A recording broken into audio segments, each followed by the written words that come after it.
Welcome to Get Sleepy, where we listen, we relax, and we get sleepy. My name's Thomas, and as always, I'm your host. Tonight's sleepy history was written by Alicia Steffann and will be read by Vanessa. There's a certain magic about the finery of a wedding day. Some would say that wedding culture has become a phenomenon all of its own, a topic even for television and film. Amid all the details of an event, the greatest moment of suspense is typically when the wedding dress appears. For many brides, the choice of a dress is the most cherished of the entire experience. Tonight, we'll take a romantic journey back through time to find out where the modern ideal of the white wedding dress got its roots, as well as how it evolved over the years. In the process, we'll see how the forces of history affected this iconic wedding tradition, sometimes in surprising ways. If you're enjoying the show, I'm delighted to say that we are now offering a very special premium membership on our Get Sleepy YouTube channel. I want to say a huge thank you to those of you who've already joined. It means so much to have your support, and I really hope you're enjoying all the bonus content and other perks of being a Get Sleepy Premium member. To find out all about the different membership tiers on offer, you can tap or click the join button below this video if you watch us via an Android device or a computer. If you're on an iOS device, such as an iPhone, you'll need to follow the link in the episode description to join. Our perks include exclusive weekly bonus episodes every Thursday night, early access to new videos, discounted merchandise, priority replies to comments, and even some behind-the-scenes content from the team. So why not give it a try? We would really appreciate your support. Thank you, my friends, for making it possible for us to do what we love, and that's helping all of you sleep well each night. So now, let's prepare for our story. This is your time for relaxation and rest. While you lie in bed and prepare to sleep, just remind yourself that you've done all you can for today, and you deserve to unwind and rest just as much as anyone else. So begin with a nice deep breath in, feeling the rise of your chest and stomach. Then, very softly, release the breath, feeling your muscles relax and your worries and cares beginning to fade away.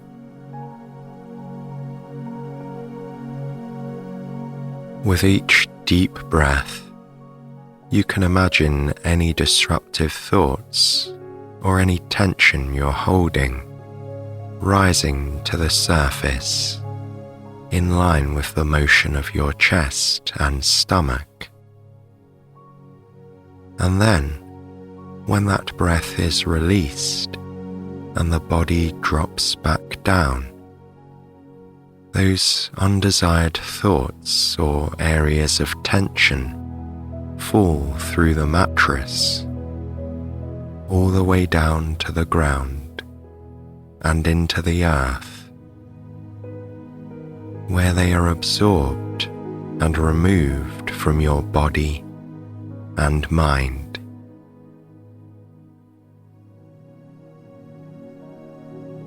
Bit by bit, breathe in and breathe out.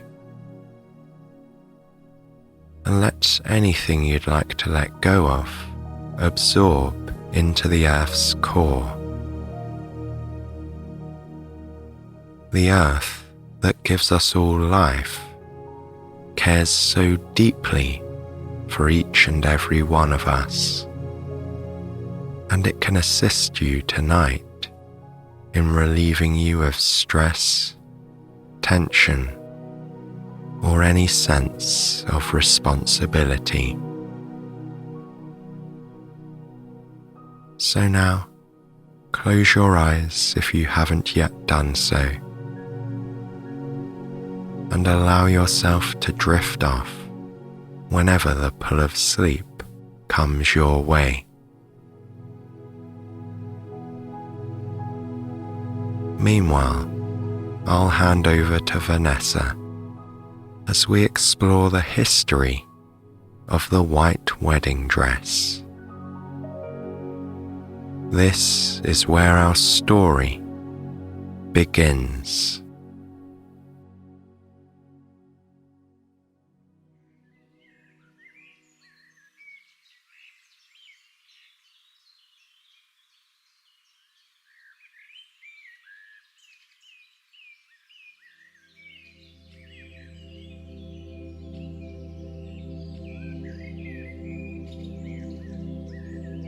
On February 10th, 1840, Queen Victoria and Prince Albert were married, becoming one of the most famous royal couples in modern history. Although the young queen was rumored to have wished for a simple wedding, her advisors convinced her to make it a large and public celebration. Showing early signs of the celebrated monarch she would prove to be, Victoria put great thought into the details of the event. It was not a widespread practice back then to splurge on a gown just for a wedding. But royals had a reputation to maintain. Victoria would, of course, order a special dress for the nuptials. In order to show support for a struggling industry in England, she decided that her dress should prominently feature the work of English lace makers. And in order for the lace to be easily visible, she needed to choose a light color for the gown. The fabric she selected was an ivory shade of white. Her 12 bridesmaids were also attired in white, but they were the only ones to mimic her fashion on the day. In fact, Victoria decreed that no other guest would wear white to the wedding, and in order to keep her gown completely unique, she had the dress pattern destroyed.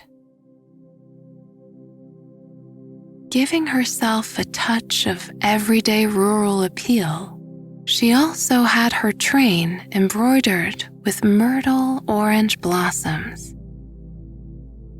and she wore a matching wreath of the blooms on her head. Even though there are no photos of Victoria from that day, an illustration was made, and it was widely distributed throughout the country. Women of all classes delighted in her bridal style and began to take their cue from her, wearing white dresses of their own. As the Victorian era continued, ideals about purity and romantic love caused the public to quickly project unintended new meaning onto Victoria's white gown. In fact, by 1949, the popular magazine called Godey's Lady's Book is quoted as saying that for brides, custom has decided from the earliest ages that white is the most fitting hue, whatever may be the material. It is an emblem of the purity and innocence of girlhood and the unsullied heart she now yields to the chosen one. In just 9 years, popular culture managed to rewrite bridal fashion history to fit values that mattered to later Victorians. White had rarely been used to make even expensive clothing like bridal wear prior to Victoria's wedding. That was simply for practical reasons. It was an era where almost everyone, from royals to peasants, had to reuse their clothing many times, and a white item was sure to get dirty faster than a darker one. People who wore white tended to be signaling their prosperity. Having a gown made in that color said to the world, "I may not bother to wear this very many times."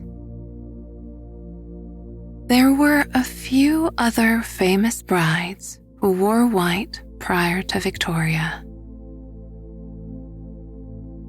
The earliest record of a white wedding dress in Western culture is that of the English princess Philippa, daughter of King Henry IV. She was wed to Scandinavian King Eric in 1406 in a white tunic trimmed with ermine and squirrel fur. In 1558, Mary, Queen of Scots, chose white for her wedding to the French Prince Francis. This was a show of independence on her part, because white was a mourning color for French queens at that time. But these earlier examples of white wedding gowns are anomalies. Up until the wedding of Victoria and Albert, even royal brides tended to wear their wedding dresses more than once, choosing more durable colors. Prior to this time, there were certainly cultures from other parts of the world that observed traditions for certain accessories or colors of wedding clothing.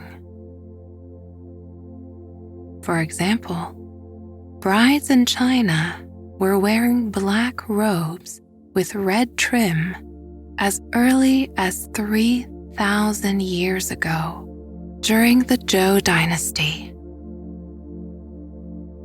Red had long been a bridal color in the East, where it represents life, luck, and celebration. During the Tang dynasty in the 7th century CE, it became fashionable for brides to wear green as well, perhaps symbolizing springtime. Ancient Athenian brides tended to wear robes that were a light red color, or sometimes violet. Meanwhile, women marrying in ancient Rome traditionally had deep yellow veils that they wore to celebratory wedding feasts, symbolizing the flame that they were bringing to their new homes and families. In Japan, brides purposely changed their kimonos throughout the day, moving through a number of colors.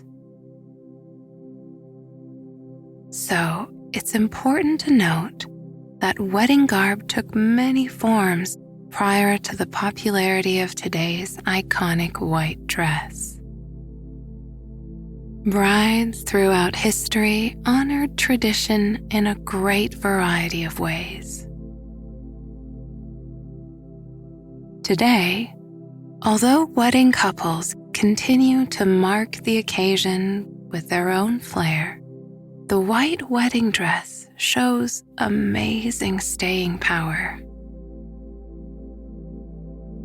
Queen Victoria's choice of a white dress reverberated throughout Western culture, and although it is still recognized as a Western style, there are brides all over the world who have chosen to adopt the tradition, sometimes wearing a white dress for only part of their wedding.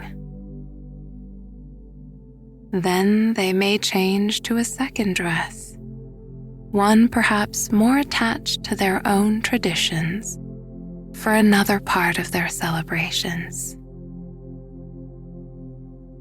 But there wasn't a straight line from Victoria's iconic gown to the white ball gowns of today.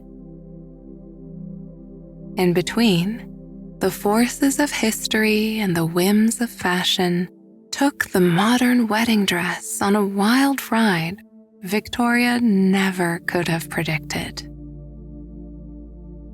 It's fascinating to see how world events shaped the fashion of the wedding dress into what it is now.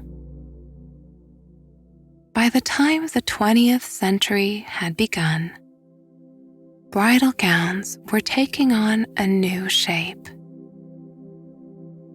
Modesty was still valued, so necklines were high and sleeves were long. However, the ironclad corsets and massive skirts of the Victorian period were giving way to the more fluid lines and demure ruffles of the Edwardian era. The ideal of the so-called Gibson girl prevailed. Women tended to wear an S-shaped corset that pushed the chest forward and a bustle out in the back. Skirts were long, flowing, and feminine, and gloves and headpieces or hats were always part of the ensemble. Many of these dresses layered chiffon over cotton, satin, or silk. At the turn of the century, most dresses were still handmade. However, industrialization offered middle and working class brides more options by the end of the first decade of the 1900s. A new product called a lingerie dress became widely available in places like department stores. In modern parlance, it sounds much more shocking than it actually was. In fact, it was simply a modest, ruffled dress that covered the bride from the neck down and could be easily accessorized with a brooch or a sash. As the Edwardian era neared its end, hemlines lifted a little bit, and styles became less blousy and more plain. Chiffon fell out of fashion, replaced by thin layers of satin, and volume was replaced with delicate ornamentation in the form of lace or beading. The onset of World War I ensured that dresses became even less fussy. A common look for that period might be an outfit that could be repurposed for everyday wear afterwards. it would have been common for the gown to have an empire waist and maybe a few layers of varying lengths in the skirt. The dress might have been accessorized with lace. First and foremost, however, the wedding attire would be whatever the bride was able to dress up or repurpose, and in any color available. The austerity of the war years made weddings more practical than idealistic, and bridal fashion followed suit. This was also a period when dancing became popular at weddings. Nowadays, it's hard to imagine a time when that wasn't the case, but dances such as the turkey trot only became a regular part of wedding celebrations during the first 2 decades of the 20th century. This development encouraged the trend of looser, more forgiving dresses that wouldn't trip the bride when she kicked up her heels. With the end of the war, the 1920s ushered in a new era of glamour and jubilation. Wedding dresses followed the general fashion trend of the moment, which was the look of the flapper. Waists on these gowns moved from high to low, with drop waist designs becoming all the rage. Ruffles gave way to sleek lines and simple silhouettes. And to balance these much more fluid, streamlined dresses, brides began adding dramatic cathedral-length veils to their ensembles, often attached to elaborate headpieces. At the same time, hemlines climbed. Coco Chanel, in her typically revolutionary way, debuted a wedding dress that was short with a long tulle train. Hemlines of all lengths became much more interesting than they previously had been. Although these flapper-style dresses might have been simple overall, they were trimmed out according to season and the bride's preferences. One might find skirts edged with lace or fur. Some even had feathers adorning the bottom. The handkerchief hem also became popular, in which squares of fabric added uneven points to the hem. Veils at this time often flowed from close-fitting headpieces called a Juliet cap, with hair worn either short or twisted into a sleek chignon. The 1930s ushered in a fascinating era in bridal fashion. The popularity of films meant that brides could begin to emulate their favorite movie stars, and the availability of ready-to-wear clothing made that possible, even on a small budget. As a result, wedding dresses took their cue from the silver screen, much like the rest of the fashion world did. The appearance of the first dedicated bridal magazine in 1936 heightened the pop culture mania for following the cues of the rich and famous. Dresses that had been worn by actresses like Joan Crawford and Carole Lombard, both on and off screen, set the trend. In general, it was popular to have a full-length satin dress with a bias cut, accessorized with a floating veil. Necklines were usually high, and there were often sleeves, and many of the sleeves were ruffled and full. White was still a popular color, although Wallis Simpson was a hit in her dignified, pale blue silk crepe dress when she wed Edward, the Duke of Windsor, in 1937.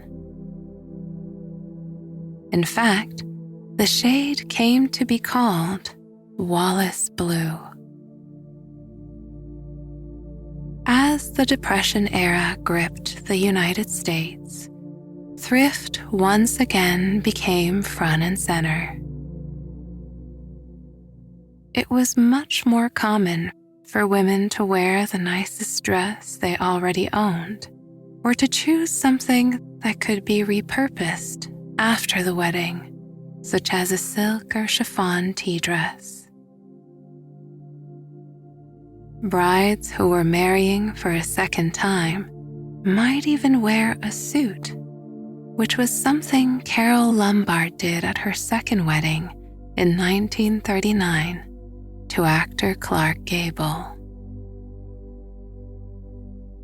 With the onset of the Second World War, frugality became an even greater virtue.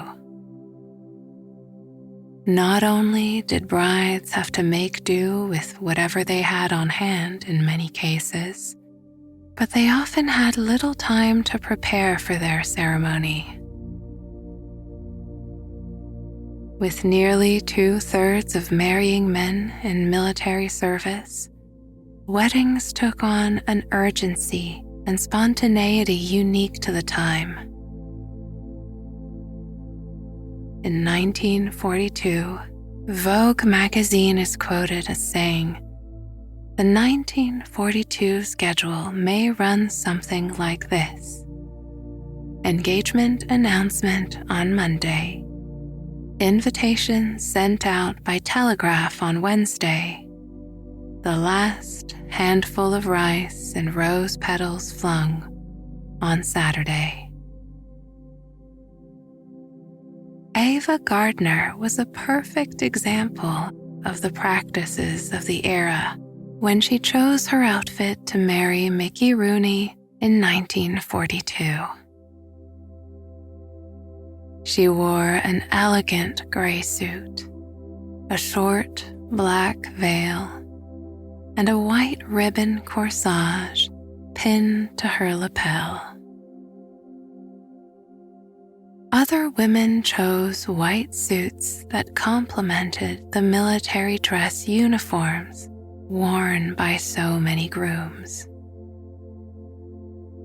Looking back, when then Princess Elizabeth married Philip Mountbatten in 1947, it was as if bridal fashion paused, with one foot still in the war years and another stepping boldly into the future. At the time, fabric was still rationed. Although royals were certainly expected to live up to a greater standard of fashion in wedding wear, Elizabeth was extremely conscientious about doing what was right. As such, she saved up coupons to pay for the dress that was designed for her by Norman Hartnell. Due to the obvious expectations placed upon her, she was given a little boost from the government, which contributed an additional 200 coupons to the cause. Still, hearing of her efforts, the enthusiastic people of England tried to send her their own precious ration cards to help her with her fabric. This was technically not legal, and Elizabeth politely returned these gifts along with a thank you note. Still, It's a heartwarming story about how her dress came to be as a community effort. The ration cards were put to work on her lovely gown, which was made from ivory Duchess silk satin with a 13-foot train that hung from the shoulders. Although elegantly simple compared to more old-fashioned royal wedding fashions, it was intricately embellished with white seed pearls, silvery thread, and appliques. In its design, Hartnell reportedly took inspiration from the famous Primavera painting by Botticelli. The flowing lines and floral detailing of the dress were said to represent rebirth and growth. The lovely gown took 350 seamstresses 2 months to make. After the wedding, it was put on display at St. James's Palace and also went on tour. That same year, a new French designer named Christian Dior pioneered a fresh and optimistic style in women's fashion that would also take the wedding world by storm. It was called the New Look, and it kicked off a trend now closely associated with the 1950s. The hallmark of the New Look was to make a sharp departure from the austerity of the war. Breaking away from the utility and androgynous structure of the uniforms the world had been wearing for so long, the New Look reveled in ultra-femininity. Waists were much tighter, skirts were fuller, using an extravagant amount of precious fabric. Even the shoulders of his dresses were softer and rounder than what had come before. When it comes to the wedding gowns of the 1950s, actress Elizabeth Taylor made an indelible mark with both her private life and her on-screen costumes. At age 18, she set a trend with 2 separate dresses that were crafted by designer Helen Rose. First, she appeared as Kay Banks in the famous wedding movie Father of the Bride. In the story, she walked down the aisle wearing a feminine, full-skirted satin dress with a nipped waist, long sleeves, and a lace neck that extended just down to the shoulders. The effect created was that of a high-necked dress, but it also previewed the off-the-shoulder look that would soon take over 1950s style. The film was about to be released when Taylor starred in her own first wedding off-screen. Cleverly hyping the release of her film, MGM paid the same designer to create her real-life wedding dress with strong similarities to the one her character wore.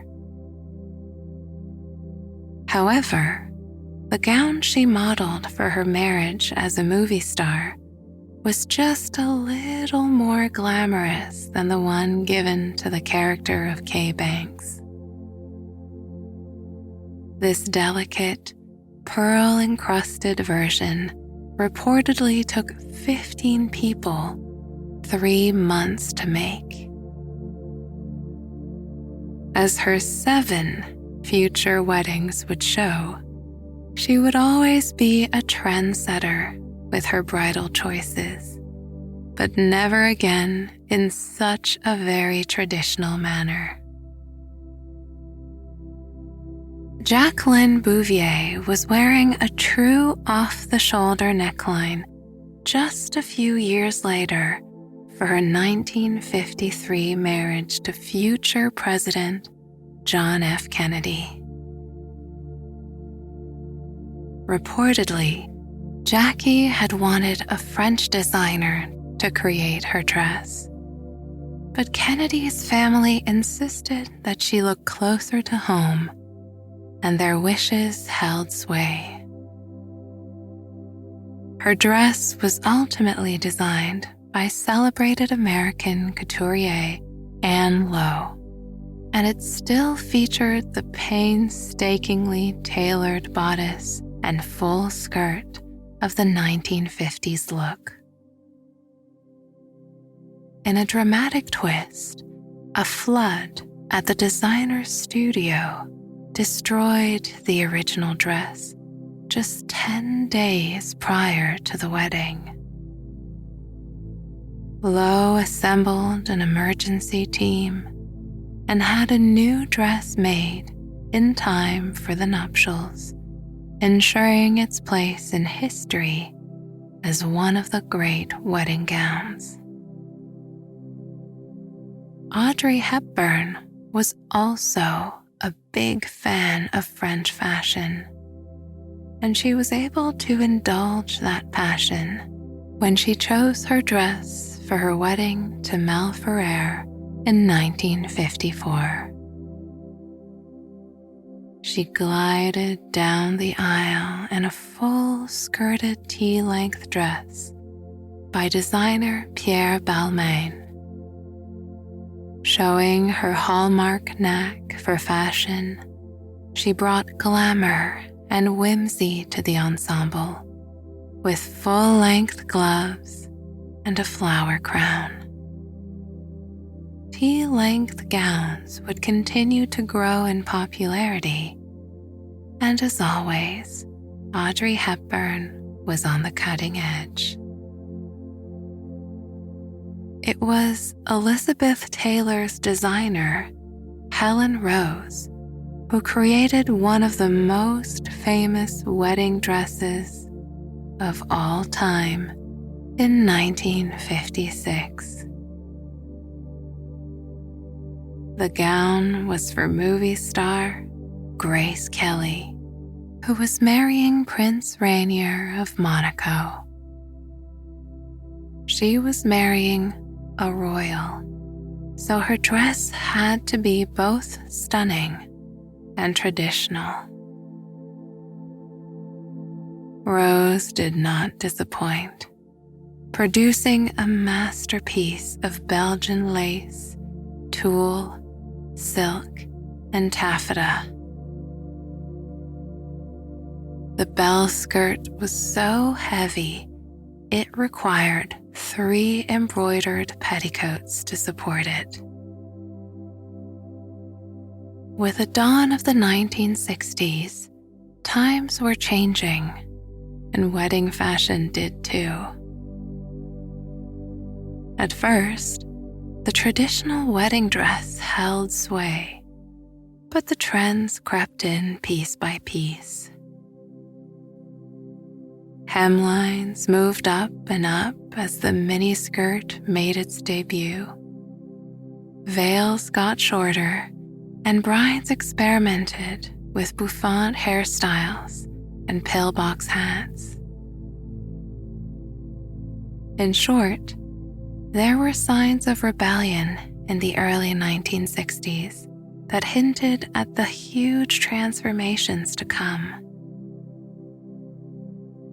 As the decade continued, the mod style from London was a visible influence. Swingy A-line dresses with empire waists appeared, using light fabrics like chiffon. Skirts got narrower as well, as column dresses gained popularity toward the latter half of the decade. Priscilla Beaulieu was a perfect example of this evolution.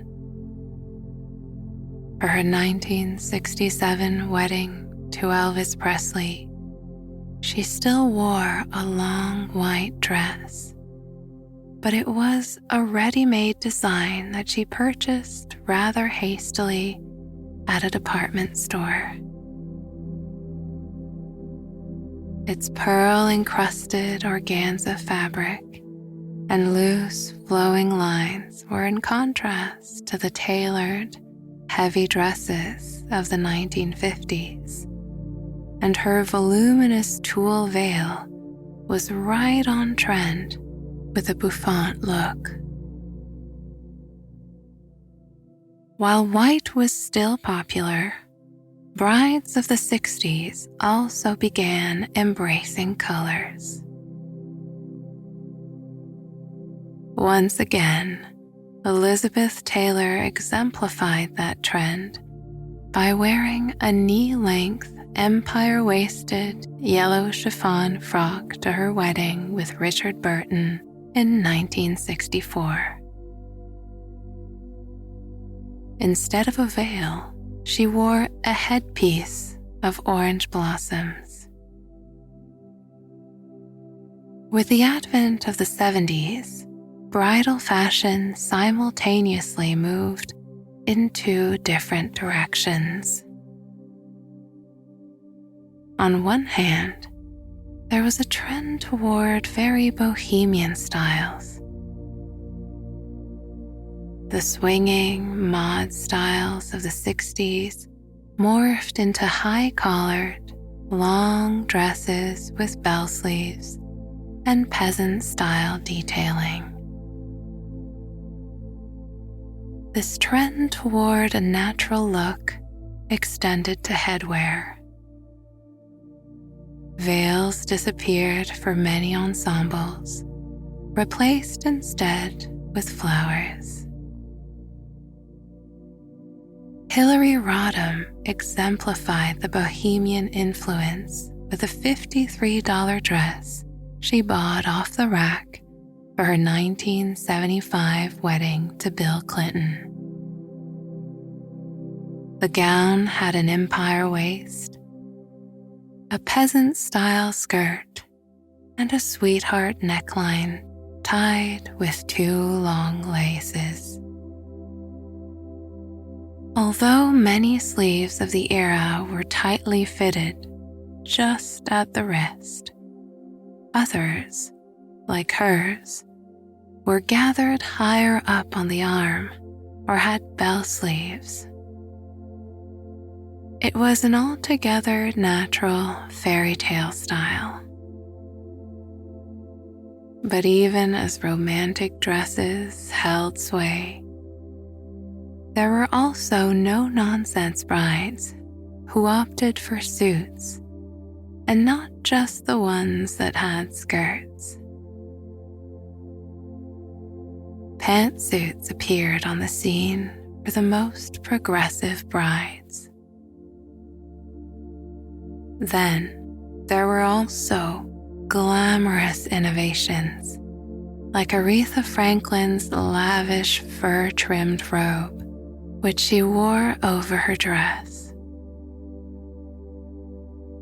The 1970s were about breaking free and expressing oneself, whatever that meant to the individual. On July 29th, 1981, 750 million people around the world turned on their televisions to get a glimpse of what would perhaps become the most famous wedding dress of all time. Lady Diana Spencer walked down the aisle with Prince Charles of England, enveloped in the gown that would set the more is more trend that ultimately dominated 1980s wedding fashion. Made of ivory silk taffeta, the gown was decorated with lace, hand embroidery and sequins, and sewn with 10,000 pearls. Further, by Diana's request, it had the longest train in royal wedding history at 25 feet. The big reveal of the dress was part of the glamour. The design was such a secret that an alternate gown was designed just in case the details leaked to the public before the big day. Luckily, that didn't happen, and bridal fashion history was made. The over-the-top aesthetic set by Diana's gown dominated the 1980s.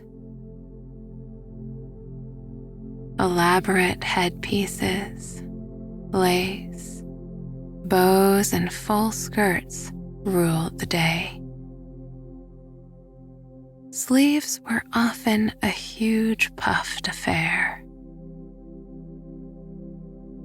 And although Diana's dress made lower necklines popular, many high-collared designs were still popular. They sometimes used a sheer neckline filler reminiscent of what Elizabeth Taylor wore in her 1950s wedding to Conrad Hilton. After the many square necklines of the 1970s, brides were seen choosing sweetheart and rounded necklines as well. In 1989, a fictional movie bride hinted at the coming decade with her own dress. The character of Shelby in Steel Magnolias walked down the aisle in a design that featured a very large skirt and a big bow at the back, much like other 80s brides. But instead of a high neck and long sleeves, Shelby chose an off-the-shoulder sleeveless style. With this detail, she previewed changes that were coming in bridal fashion during the next 10 years. Just 2 years later, in 1991, the movie Father of the Bride was remade. In this version, Kimberly Williams played Annie Banks, and her dress gave a final nod to many of those trends of the 1980s. The skirt was very full, with an enormous bow at the back. Her dress was high-necked with a profusion of lace. But there were hints of the decade to come as well. The sleeves were closely fitted instead of puffy, and the overall lines of the dress had a simple elegance not frequently seen during the prior decade. Just like Shelby from Steel Magnolias, she echoed the trends of the 80s, but also leaned toward the new era. And then minimalism came back in style. Like Annie Banks, real-life brides didn't abandon sleeves altogether, but the enormous puffed sleeves of the 80s gave way to more fluid, bohemian ones. Alternatively, the sleeveless off-the-shoulder and halter necklines also became popular. Supermodel Iman wore a stylish halter dress in her 1992 wedding to rock star David Bowie. Some brides still opted for romantic ball gown dresses with a full skirt, but others slimmed all the way down to a slip dress with little detailing. Mara Urschel, a co-owner of a famous bridal salon, mentioned the moment she saw a gown by the designer Lazaro featuring a silhouette like a tango dress. Little did she know, she added, that this silhouette would eventually become one of the most popular choices for future brides. In the 1990s, weddings became their own pop culture phenomenon. Designer Vera Wang opened her salon at the start of the decade, and by the year 2000, she was a new celebrity in her own right. Her aesthetic focused on dresses with spaghetti straps or strapless necklines. At the same time, it also became chic for bridal gowns to signal the culmination of a fashion show for major designers the world over. Weddings had become not just a moment for personal expression, but also a focus for haute couture. As the new millennium dawned, wedding gowns began to diversify as brides focused more on their personal style than on any prevailing rules about wedding fashion. It's true that more and more brides were opting for flowing A-line dresses that were strapless with a straight neck. But there were also ball gowns, slip dresses, and mermaid-style shapes everywhere. In 2007, a new television show called Say Yes to the Dress premiered. It featured the shopping adventures of future brides and swiftly became a sensation. Watching the personal choices of women who were searching for their dream gown kept audiences riveted. More than anything, the choice of a dress now represented the person, not the trends. Today, wedding wear has diversified even more to allow for all types of couples and incorporate just about any tradition one can imagine. Whether it's a romantic gown, a suit, a costume referring to pop culture, or an outfit with deep family significance, one thing is true. What you wear to your wedding is meant to tell the world what is important to you on the big day and beyond.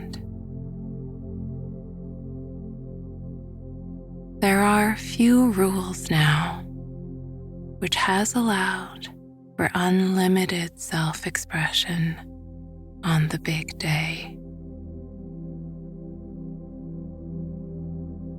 Looking back, it's ironic that Queen Victoria imagined she could keep her dress from being copied. In the end, you might say she wore one of the most imitated dresses in modern history. The fashions of the past are still with us, but no matter the cut or the fabric or the expense, the weddings of today now pay homage to the idea that this day of vows is all about the wedding couple, and that their clothing is very much a part of the moment.